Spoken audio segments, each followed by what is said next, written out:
Hello guys, welcome to glow days with Abhi. இன்றைக்கி நம்ம doctor ஷீத்தோட ceramide and vitamin C daily brightening repair cream இதோட review பார்க்கலாம். ஆக்சுவலாக இந்த ப்ராடக்ட் வந்து நான் எப்படி ஸ்டார்ட் பண்ணேன்னா, இது ஆக்சுவலாக அதுக்கு முன்னாடி இதோட கன்சிஸ்டன்சி பார்க்கலாம். இது வந்து ஒரு க்ரீம் லைக் ஒரு சப்ஸ்டன்ஸு.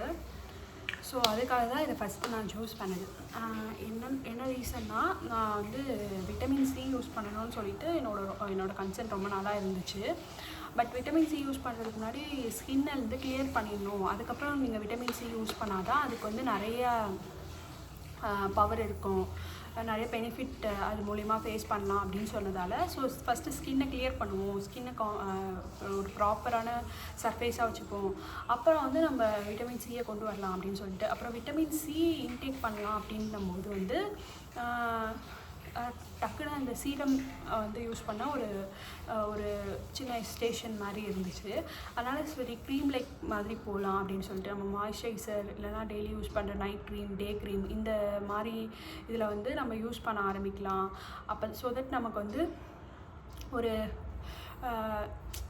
ஒரு யூசேஜ்க்கு அப்புறம் ஒரு பெனிஃபிட் இருக்கும் இல்லையா, அதுக்கப்புறம் வந்து நம்ம சீரம்க்கு ஜம்ப் பண்ணலாம் அப்படின்றபோது தான் வந்து நான் இந்த க்ரீமை வந்து ஸ்டார்ட் பண்ணேன். இது வந்து ஒரு க்ரீம் மாதிரி இருக்குது. ஸோ இதனால் நான் வந்து மாய்ஸ்சரைசரை ஸ்கிப் பண்ணிட்டு இது டேரெக்டாக நைட்டு இது மட்டும் போட்டு படுத்துட்டு காலையில் இது போட்டு அதுக்கப்புறம் சன்ஸ்க்ரீன் இப்படியே வந்து ரொட்டீனை ஃபார்ம் பண்ணிட்டேன்.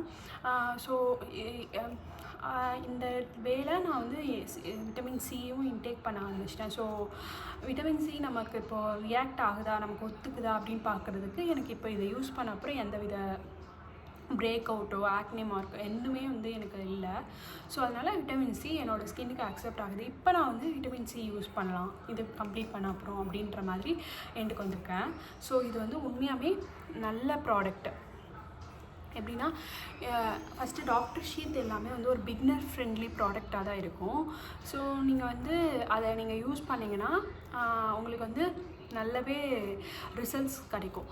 ஸோ பிகினராக யூஸ் பண்ணுறீங்கன்னா அதனால் எந்த பிரேக் அவுட்ஸு எந்த ப்ராப்ளம்ஸ் எல்லாமே வராததால் உங்களுக்கு வந்து ஈஸியாக ஒரு ஸ்கின் கேர் மேலே ஒரு இன்ட்ரெஸ்ட் வந்துடும். அதுதான் அதோட கான்செப்ட் தான் டாக்டர் ஷீத். பிகினர் ஃப்ரெண்ட்லியாக இருக்கணும். ஒரு நியூவாக ஒருத்தவங்க வந்து ஒரு ப்ராடக்ட் யூஸ் பண்ணுறாங்கன்னா அவங்க வந்து நம்மளோட ப்ராடக்டை யூஸ் பண்ணாங்கன்னா அவங்களுக்கு அதனால் எந்த பிரச்சனையும் வரக்கூடாது அப்படின்றது தான் அவங்களோட ஐடியாலஜியாக இருக்குது. இதில் வந்து என்னென்ன போட்டிருக்காங்க அப்படின்னு சொல்லிட்டு பார்க்கலாம். ஃபஸ்ட்டு செரமைடு வந்து ஒரு மாய்ஸ்சரைசிங் ஏஜென்ட்டு. இதை பற்றி நம்ம தனியாகவே ஒரு வீடியோ போட்டிருக்கோம், டாட் அண்ட் கீ செரமைட் மாய்ஸ்சரைசருக்கு. ஸோ இவங்களும் இவங்க வந்து செரமைடை தான் வந்து ஒரு மேஜர் இன்க்ரீடியண்ட்டாக போட்டிருக்காங்க. பின்னாடி இன்க்ரீடியன்ட் லிஸ்ட்லேயுமே செரமைட் இருக்க மாதிரி நிறையா கெமிக்கல்ஸை வந்து நிறையா இன்க்ளூட் பண்ணியிருக்காங்க. அடுத்து 5% விட்டமின் சி. ஸோ இங்கே தான் நம்ம வந்து நோட் பண்ணணும், நம்ம ஸ்கின்னுக்கு 10 to 15% vitamin C is better. ஆனால் வந்து நீங்கள் இப்போ தான் ஃபஸ்ட்டு பிகினராக இருக்கீங்கன்னா லீஸ்ட் பர்சன்டேஜ்லேருந்து ஸ்டார்ட் பண்ணுறது வந்து ரொம்பவே ரெக்கமெண்டட் அப்படின்னு சொல்லலாம். இதில் வந்து 5% விட்டமின் சி இருக்குன்றதால நம்மளோட விட்டமின் சி பிகினர் இது வந்து எங்கேயோ பூர்த்தி ஆகுது. ஸோ இந்த 5% விட்டமின் சி தான் செகண்ட் திங்காக அவங்க வச்சுருக்காங்க. அடுத்து வந்து சீக்கா எக்ஸ்ட்ராக்ட். சீக்கான்றது வந்து ஒரு விதமான ஹேர்பு, அந்த ஹேர்ப்லேருந்து எடுக்கிறது தான். ஆக்சுவலாக இது நிறைய கொரியன் ஸ்கின் கேர் ப்ராடக்ட்ஸில் சீக்கான்றது வந்து ஒரு பெரிய ப்ராடக்டாகவே இருக்கும், ஃபஸ்ட்டு இன்க்ரீடியண்ட்டாகவே இருக்கும். அதை ஒரு மேஜராகவே வச்சு நிறைய ப்ராடக்ட் அவங்க வந்து மேக் பண்ணியிருப்பாங்க கொரியன் ஸ்கின் கேரில். இங்கேயும் அந்தமாரி சீக்கா எக்ஸ்ட்ராக்டை யூஸ் பண்ணுறாங்க. அடுத்து ஆம்லா எக்ஸ்ட்ராக்ட்டும் போட்டிருக்கதால ஆடட் விட்டமின் சின்ற மாதிரி நெல்லிக்காய் யூஸ் சாப்பிடுங்க, டெய்லி ஒரு நெல்லிக்காய் சாப்பிடுங்க அப்படின்றது வந்து விட்டமின் சி இன்டேக்காக தான் நிறைய பேர் வந்து சொல்லுவாங்க. ஸோ இங்கே வந்து ஆம்லா எக்ஸ்ட்ராக்ட் போட்டிருக்கதால அது ஒரு ஆடட் பெனிஃபிட் மாதிரி பார்த்துக்கோங்களேன். ஏற்கனவே விட்டமின் சி வந்து அவங்க கொடுத்துருக்காங்க, அது இல்லாமல் ஆம்லாவும் போட்டிருக்கதால ஒரு எக்ஸ்ட்ரா ஒரு இது மாதிரி. இதில் பார்த்தீங்கன்னா இவங்க வந்து 4 வந்து லிஸ்ட் பண்ணியிருக்காங்க. அதில் 2 வந்து நேச்சுரல் சப்ஸ்டன்ஸாகவே வந்து போட்டிருக்காங்க. ஸோ நேச்சுரல் இன்க்ரீடியன்ட்ஸ் இருக்கிறதால மேபி உங்கள் ஸ்கின்னுக்கு வந்து இரிட்டேஷன் காஸ் பண்ண வாய்ப்புகள் இருக்குது. அதனால் வந்து நீங்கள் வந்து ஒரு பேட்ச் டெஸ்ட் பண்ணிவிட்டு போட்டு பாருங்கள். நீங்கள் ஆல்ரெடி நான் சொல்லியிருப்பேன், இந்த ரீஜியனில் ஒரு 2-3 டேஸ்க்கு எந்த ப்ராடக்ட் யூஸ் பண்ணுறீங்களோ அதை போட்டுட்டு வாங்க. அந்த இது வந்து ரொம்ப சென்சிட்டிவான பிளேஸ்.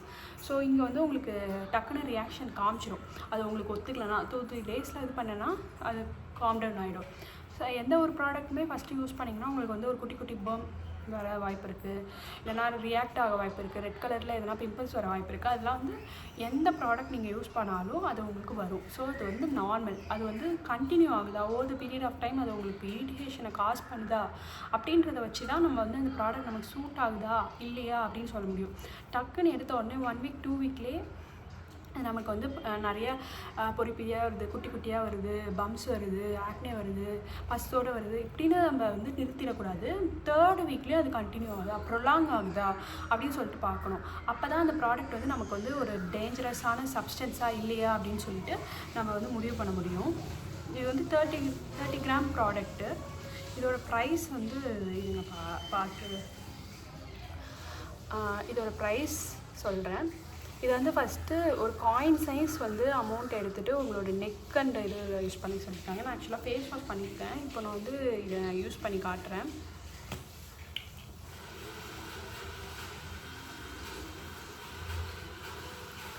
ஆக்சுவலாக நான் இவ்வளோ அமௌண்ட் எடுப்பேன். இது எடுத்துகிட்டு இந்த சைடு நெக்கையும் மறந்துடாதீங்க.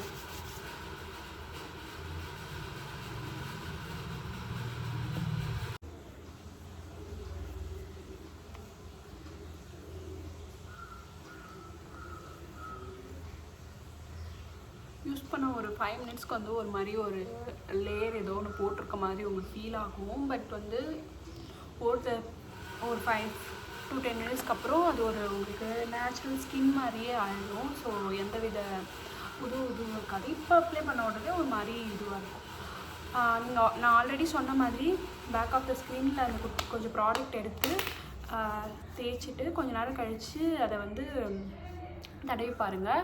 ஸோ தட் பில்லிங் இருக்கா இல்லையா அப்படின்னு சொல்லிட்டு உங்களுக்கு தெரிஞ்சிடும். அப்படி இருந்துச்சுன்னா அந்த ப்ராடக்ட் உங்களோட ஸ்கின் டைப்புக்கு சூட் ஆகலை. ஸோ அந்த ப்ராடக்டை யூஸ் பண்ணாதீங்க.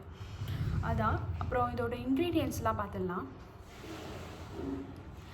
இல்லை கிளிசரின், செராமைடோட 5 காம்ப்ளெக்ஸ் செராமைட்ஸ், அதுக்கப்புறம் விட்டமின் சி. ஸோ இதுதான் 5 இன்க்ரீடியன்ட்ஸாக போட்டிருக்காங்க. ஸோ எந்த இரிட்டேஷனும் காஸ் பண்ணுற மாதிரி ப்ராடக்ட்ஸ் வந்து ஃபஸ்ட்டு 5 இல்லை. ஸோ எந்த ப்ராடக்ட் எடுத்தாலும் டிசெண்டிங்கில் அசெண்டிங் ஆர்டரில் ஃபஸ்ட்டு 5 இன்க்ரீடியன்ட்ஸ் பாருங்கள். அந்த ஃபஸ்ட்டு 5 இன்க்ரீடியன்ட்ஸ் தான் மேஜர் ஆஃப் த ப்ராடக்ட்டை ஃபார்ம் பண்ணுறதுக்கு யூஸ் ஆகும். அந்த 5 இன்க்ரீடியன்ட்ஸ் வந்து உங்களுக்கு சூட் ஆகுதா, உங்கள் ஸ்கின் டைப்புக்கு சூட் ஆகுதா அப்படின்னு சொல்லிட்டு பாருங்கள். அதை வச்சு தான் வந்து நம்ம சொல்ல முடியும் அது நம்மளோட ஸ்கின் டைப் சூட் ஆகுதா இல்லையான்ட்டு. அதே மாதிரி பேட்ச் டெஸ்ட் பண்ணிக்கோங்க. And then back of the handle apply பண்ணிக்கோங்க. கொஞ்சம் 5 மினிட்ஸ்க்கு அப்புறம் அதை வந்து இப்படி தேய்ச்சி பாருங்கள். அந்த இன்க்ரீடியன்ட்ஸ் அந்த ப்ராடக்ட் வந்துச்சுன்னா அந்த ப்ராடக்டை யூஸ் பண்ணாதீங்க. ஏன்னா அது வந்து லேயர் பண்ணால் ரொம்ப கஷ்டம். தேங்க்ஸ் ஃபார் வாட்சிங்.